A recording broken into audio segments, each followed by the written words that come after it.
Monsieur le président, monsieur le ministre, madame la présidente de la commission des lois, monsieur le rapporteur, mes chers collègues, je voudrais, et c'est un hommage sincère, à titre liminaire, remercier et rendre hommage à tous les parlementaires, ainsi qu'à leurs collaborateurs et aux administrateurs qui ont tant travaillé depuis Noël sur ce texte avec nous.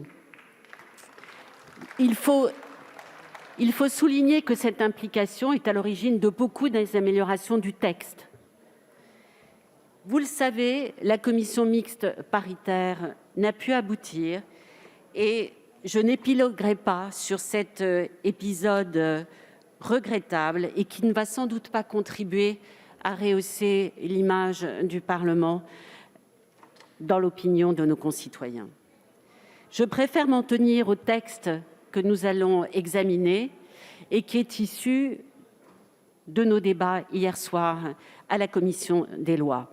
En réalité, nous avons tenu compte de beaucoup d'améliorations apportées par nos collègues sénateurs et il faut, c'est vrai, rendre hommage notamment au rapporteur Philippe Bas, dont nous avons adopté, c'est vrai, la rédaction s'agissant des vérifications d'identité et je crois que nous avons abouti à un dispositif qui doit éviter toutes les critiques portées à ces vérifications, tant il est vrai que sans vérification, il est quand même assez compliqué de lutter contre un phénomène qui se développe, celui des faux.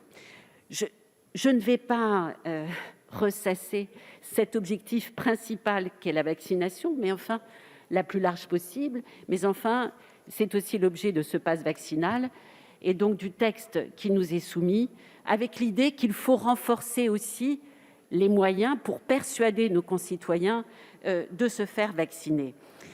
Nos collègues sénateurs, s'ils ont apporté beaucoup d'améliorations au débat, avaient quand même considérablement réduit la portée de ce texte, puisqu'ils voulaient introduire des seuils pour conditionner la mise en œuvre du texte. Ils voulaient supprimer purement et simplement les amendes administratives encourues par les entreprises. Ils voulaient supprimer complètement, et ce n'était pas le cas de notre collègue Bas, la vérification d'identité à l'occasion du contrôle des passes sanitaires. Donc, si nous avons failli aboutir, c'est vrai, en commission mixte paritaire, il restait toutefois des désaccords qui ont nécessité qu'en commission des lois, nous rétablissions un certain nombre de ces dispositifs.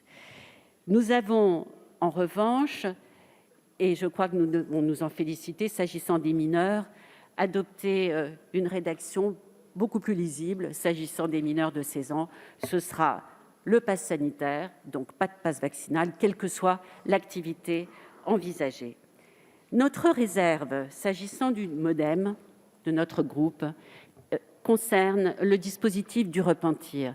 Je développerai une argumentation à l'occasion de l'amendement que je déposerai au nom de mon groupe, mais je voudrais vous dire qu'il s'agit là, à mon sens, d'une fausse bonne idée. Outre le fait que ce dispositif porte atteinte à l'opportunité des poursuites du procureur, je pense qu'il peut être aussi une incitation à la fraude et non pas une incitation à la vaccination, ce qui était l'idée première du projet de loi et ce qui pouvait paraître séduisant.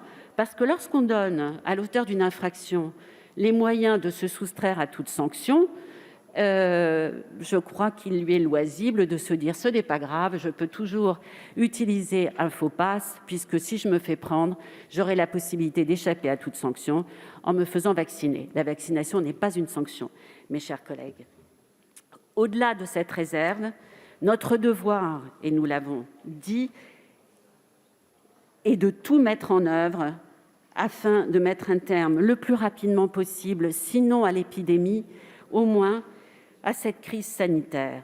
Si tous les Français étaient vaccinés, les services hospitaliers et tous les soignants ne seraient pas mis à mal comme ils le sont aujourd'hui, et les écoles, comme notre économie et nos relations sociales, verraient leur fonctionnement largement facilité. C'est pourquoi le groupe Modem et apparentés soutient avec force ce texte, comme une invite aux non-vaccinés d'agir pour leur propre bien, mais aussi pour celui de l'ensemble de nos concitoyens. Je vous remercie.